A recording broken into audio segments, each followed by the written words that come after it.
मजबूरी आपके सामने आकर खड़ी हो जाएगी। जो हालात उसके हैं वो हालात आपके बनने में देर नहीं लगेगी। मैंने रंक को राजा होते देखा है और राजा को रंक होते देखा। ये उम्र ना अनुभव सीखने की उम्र है। स्कूल कॉलेज से ज्यादा हम लोगों ने जीवन के अनुभव में सीखा है। जो हमारा जीवन सिखा सकता है वो कोई यूनिवर्सिटी नहीं सिखा सकती। जो हालात सिखा सकते हैं, जो गरीबी सबक देती है ना मेरी माँ, वो कोई कॉलेज नहीं सिखा सकता, कोई प्रोफेसर नहीं पढ़ा सकता। जो गरीबी पढ़ा देती, हाँ या ना?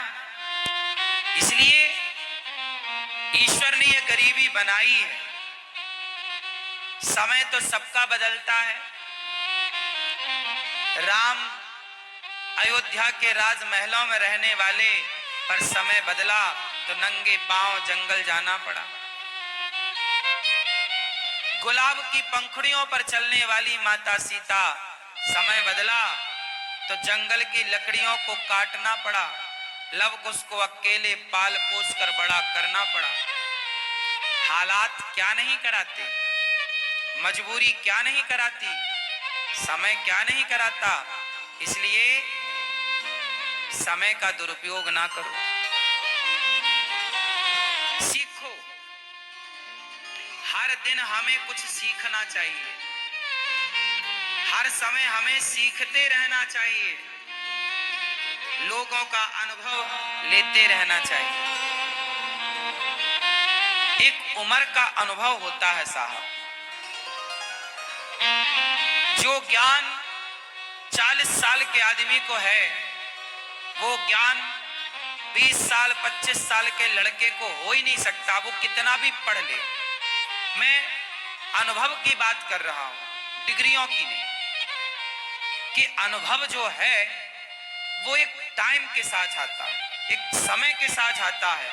और अनुभवी व्यक्ति सब नहीं होते।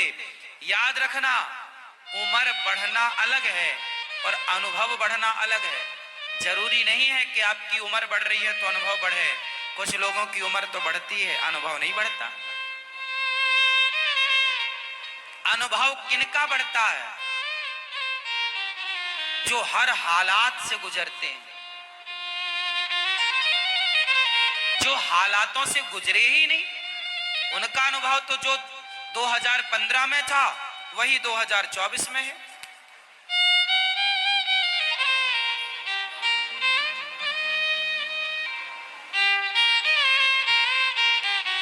इसलिए उतार चढ़ाव भरा जीवन बहुत अच्छा होता है। कौन सा जीवन अच्छा होता है? सीधा। कुछ लोग कहते हैं महाराज हमें दुख ना आए, हमें दुख ना आए। और कुंती बुआ कहती है भगवान हमें और दुख आए। क्यों? क्योंकि दुख जो सिखा देता है ना, वो सुख कभी सिखा ही नहीं सकता। इसलिए जीवन में ये दोनों आना जरूरी है, उतार चढ़ाव। दुख व्यक्ति को मजबूत करता है, सुख व्यक्ति को कमजोर करता है। हाँ या ना? दुखी होंगे आप तो शारीरिक और मानसिक दोनों रूपों में आप मजबूत होंगे, और सुखी होंगे तो शारीरिक और आज मानसिक बीमारियां गरीबों को नहीं है। आज मानसिक बीमारियां गरीबों को नहीं है, मजदूर को कोई मानसिक बीमारी नहीं है। सारी मानसिक बीमारियां अमीरों को है। हाँ या ना? शारीरिक बीमारियां गरीबों को कम है, अमीरों को ज्यादा है। हाँ या ना? क्यों? क्योंकि गरीबी व्यक्ति को मजबूत बनाती है शारीरिक और मानसिक दोनों रूपों में, और अमीरी तुरंत आपको खोखला करती है। ये बड़े बड़े महलों के बड़े बड़े हाथी सब देखने के हैं, आदमी अंदर से खोखला है। बाहर से बड़ा महल है, बड़ी गाड़ी है, अंदर झांक कर देखो सब खोखला है, दिखावा है। ये जिस गाड़ी पे ये घूम रहा है ना, ये बैंक के कर्जे में है, पागल बना रहा है। इतना बड़ा बंगला बनाया है, लोन लिया है, चुका चुका के मर रहा है। अब वो तो रो नहीं रहा किसी के सामने, नहीं तो लोग कहेंगे वाह ऐसे रो रहे हो, तो वो आंसू भी पी रहा है। अब चुकाया जा नहीं रहा है, बैंक बाद में क्या करती है, नीलाम करती है। कहावत है ना, कर्जा लेके घी पीना। कुछ लोग कर्जा लेके घी पीते हैं, समझदार नहीं है वो जो कर्जे का घी पिए। बड़े बुजुर्गों ने कहावत कही है, जितना पांव है, यदि जरूरत से ज्यादा पांव पसारोगे तो चादर के बाहर जाएगा। कर्जे में डूबोगे, मानसिक तनाव बढ़ेगा, डिप्रेशन बढ़ेगा, और आपका शरीर खराब होगा डिप्रेशन से, मानसिक तनाव से। कोई इलाज नहीं होगा फिर। इसलिए फ्रैंकली जिंदगी बिंदास आनंद से जिया करो। उसके लिए क्या चाहिए? हालातों से लड़ना सीखिए। भगवान से ये मत कहा करो हे भगवान हमारे जीवन में दुख ना आए, कहो हे विधाता हमारे भाग्य के सारे दुख हमें दो। पर जब दुख देना तो उन दुखों से लड़ने की शक्ति आप कृपा करके दीजिएगा। हम उन दुखों से लड़ सकते, भागे ना, उन हालातों से भागे ना, डट के उनका सामना करें, वो शक्ति दो और हमारे किस्मत का दुख आने दो, हम तैयार हैं लेने को। कब तक इग्नोर करेंगे दुखों को? वो दुख भी जो तुम्हारी किस्मत में है वो भी तुम्हारा ही बोया कांटा है। जो जैसा करेगा वो वैसा भरेगा। ये जो कर्मों की खेती है ना, ये कर्म कभी पीछा नहीं छोड़ते। आप यदि आपका समय यदि अच्छा है तो ये आपके पुण्यों का फल मिल रहा है, और आपका समय बुरा है तो ये आपके पापों का फल है पाप और पुण्य, बाकी कुछ नहीं। इसलिए हम कहा करते हैं दोष ना दो किसी को कि तुम्हारे कारण दुख मिला, तुम्हारे कारण। दुर्योधन का सर्वनाश हो गया, धृतराष्ट्र का सर्वनाश हो गया। बताओ जिम्मेदार कौन है? गांधारी मैया ने भगवान को श्राप दे दिया, कन्हैया तुम चाहते तो हमारा परिवार बच जाता, हमारे बच्चे बच जाते, जाओ हम तुम्हें श्राप दे रहे हैं कि जैसे हमारे बच्चे आपस में लड़के मर गए ऐसे तुम्हारा वंश भी आपस में लड़के मरेगा। गांधारी माता ने भगवान को बेवजह श्राप दे दिया। अच्छा एक बात बताओ, धृतराष्ट्र का सर्वनाश हो गया, कौन जिम्मेदार है? उत्तर दो, कौन? कौन? जोर से, जोर से, कौन? खुद धृतराष्ट्र। क्यों? क्योंकि धृतराष्ट्र तो राजा थे ना, और राजा के सामने एक महिला के कपड़े उतारे जा रहे थे द्रौपदी के, वो चिल्ला रही है बचाओ, तब तुम्हारे कान में आवाज नहीं गई? बहरे हो गए थे तब तो तुमने रुई डाल रखी थी कान में, सुनेंगे नहीं। जब एक सभा में एक नारी का अपमान किया जाएगा तो भोगने को तैयार रहना। करने में मजा आ रहा है ना, लड़की का अपमान, एक नारी का अपमान करने बड़ा मजा आया। दुर्योधन हंस रहा है, मेरी जंघा पे लाके बिठा उसको, हा हा हा, बड़ा मजा आ रहा दुर्योधन को। अभी सर्वनाश होगा तो और मजा आएगा। ईश्वर के घर देर है, जो तुम दूसरों का तमाशा देखते हो ना, सब्र रखो। बुरा करने से बचना मेरी मां। जगत देखे ना देखे, जगन्नाथ देख रहे हैं। देर लगेगी, 14 साल लग गए, 15 वर्ष लग गए दुर्योधन के सर्वनाश होने में, पर हुआ। द्रौपदी की साड़ी जिस दिन उतारी गई, उस दिन से, उस तारीख से 15 वर्ष के अंदर दुर्योधन का सर्वनाश हो गया। 13 साल का तो वनवास था पांडवों का, वो 13 गिन लो। 1 साल बात समझाने में, बनाने में लगी, शांति दूत बनकर गए, तैयारियां युद्ध की हुई। 15-20 साल युद्ध हो गया, 18 दिन में काम तमाम कौरवों का। बड़ा मजा आ रहा था ना द्रौपदी के कपड़े उतारने में। दुशासन उतार दो कपड़े, उतार बेटा उतार।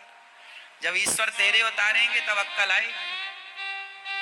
ये इतिहास के पन्ने पूजा करने को नहीं है जो तुम महाभारत और गीता की पूजा करती हो मेरी माँ। पूजा करने से काम ना होगा, निकाल कर पढ़ा करो इतिहास को, पुराणों को। जो लिखा है, कर्ण ने की, शकुनी ने करी, मंथरा ने की, कैकई ने की, वो गलतियां तुम मत दोहराओ।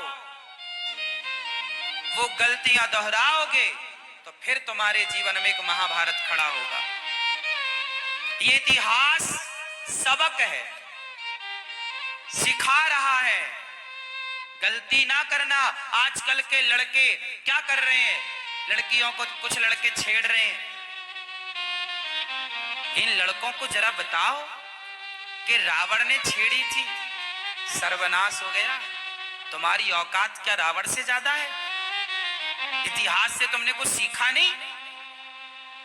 कुछ लोगों के पति लोग, पत्नी है बढ़िया सुंदर, दया जैसी पत्नी मिली, शिष्टाचारी जेठालाल को, फिर भी वो बबीता को ताक झांक करता रहता है।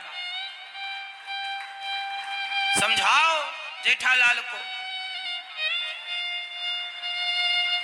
रावण को भूल गए क्या?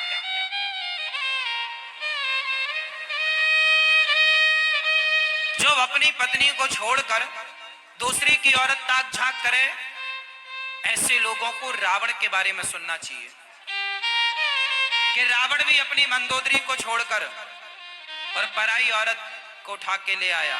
ये इतिहास काहे पढ़ने के लिए है क्या?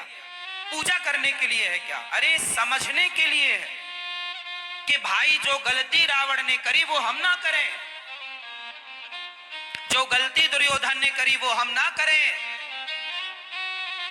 जो गलती कैकई ने की, अपनों की बात नहीं मानी, खुद के पति की बात नहीं मान रही कैकई और मंथरा की बात मान रही है।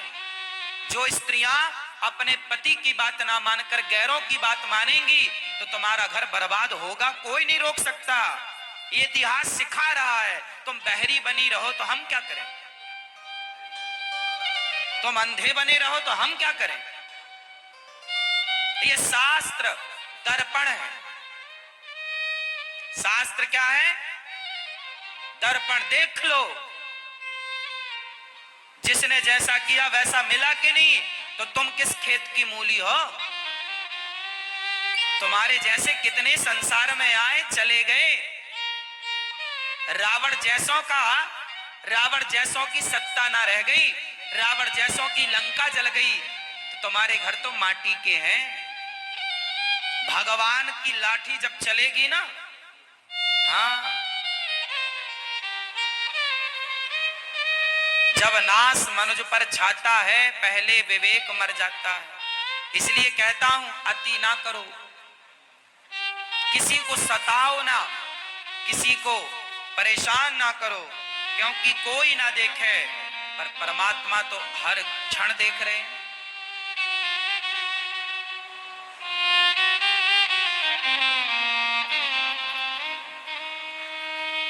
हमारे शास्त्र कितना बढ़िया मैसेज देते हैं, कितनी बढ़िया सबक देते हैं। सीख लो बेटा, एक अच्छे इंसान बन जाओ। राम, देखो इतिहास में दो लोगों का नाम है, राम का और रावण का। अब ये आपको चयन करना है कि आपको रावण जैसा बनना है या राम जैसा। इतिहास में दो नाम है, अर्जुन का और दुर्योधन का। अब आपको अर्जुन की तरह बनना है या दुर्योधन की तरह। इतिहास में दो नाम है, कैकेयी के और मंथरा के। अब आपको मंथरा की तरह बनना है, कैकेयी की तरह बनना है या कौशल्या जी की तरह बनना है। इतिहास भरा पड़ा है अच्छे लोगों से और बुरे लोगों से।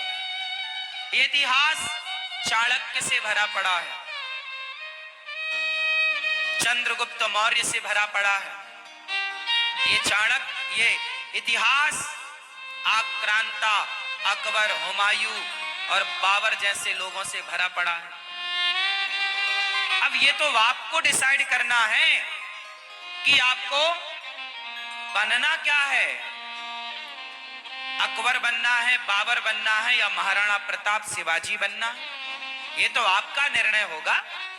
इतिहास तो भरा पड़ा है। इतिहास